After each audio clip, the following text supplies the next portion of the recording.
Let's just say that tomorrow morning when you wake up and go get ready for whatever your day beholds, you just don't. Instead, you're a Pokemon in this strange world with creatures that can literally breathe fire, as if it were a fairy tale with dragons. Well, we know that's not going to happen, but let's just pretend it is. Today's topic is Pokemon Mystery Dungeon Rescue Team DX. The Pokemon Mystery Dungeon spin-off series started 15 years ago in Japan, where the game places you in the role of the Pokemon itself. You pick 2 Pokemon and form a rescue team, where your goal is to save other Pokemon in need. This is different from the mainline series, where you essentially control these creatures in order to be a Pokemon champion. It is a very nice change to the formula at times, because you sort of know what to expect from the games. The series is actually a top-down dungeon crawler that still keeps the Pokemon twist on things, using movesets we are all familiar with. The games originally released as a set of 2, Red Rescue Team and Blue Rescue Team for the Game Boy Advance. However, this time it's combined into one game for a remake on the Nintendo Switch. So let's go ahead and start digging into why this Pokemon Mystery Dungeon game is coming back. If you look at the business side of the thing, this makes a lot of sense.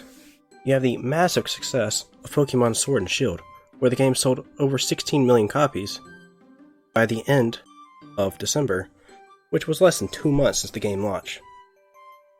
Pretend you're the Pokemon company for a minute. Where do you capitalize on the massive success of Pokemon Sword and Shield?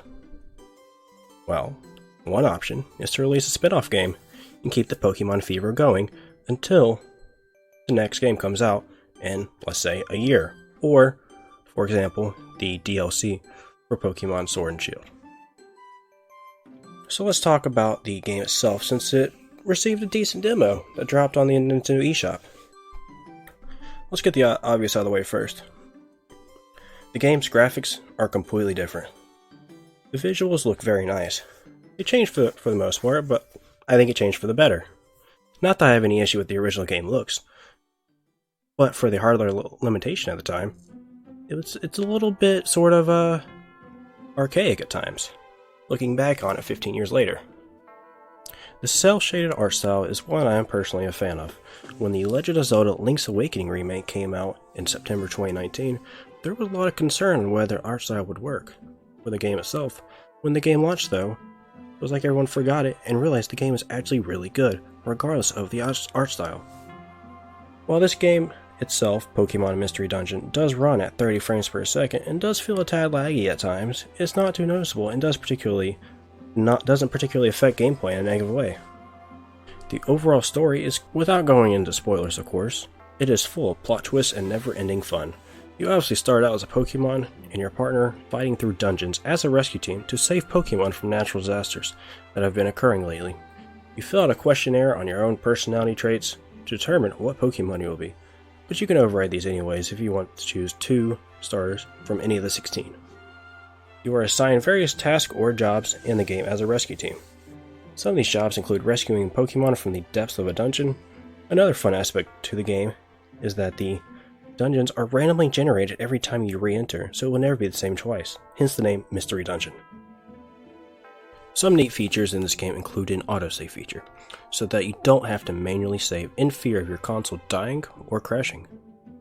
The game includes an auto-explore feature, where your team will automatically explore a dungeon until you encounter a wild Pokemon to battle. You will not need to brave this game alone, however.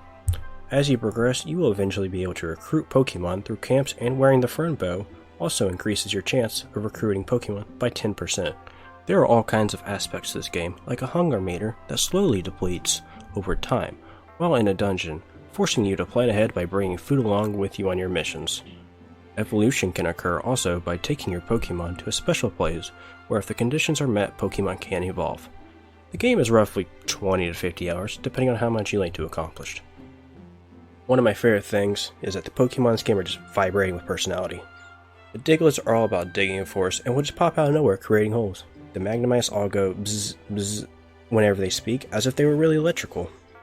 If you tell your partner Pokemon, no, whenever you are given a dialogue choice, he gets enraged in a way that is kind of funny, but has no overall consequence to the story, of course. Literally all of these things bring me back to being a kid and playing Pokemon Mystery Dungeon Red Rescue Team. The visuals are amazing, the soundtrack is amazing, the overall gameplay is amazing. I can safely say I am happy with the revival of the Pokemon Mystery Dungeon series. I am more than happy to get to more Pokemon in this form, and this is a remake that is worth doing. My final verdict is to buy the game and try it yourself. At the very least, go download the free demo on the eShop and try it. Thank you all for watching. If you liked the video, please consider hitting the like button and subscribing to see more game-related content. You can also follow me on Mixer with the link below where I livestream video games Sunday through Wednesday each week.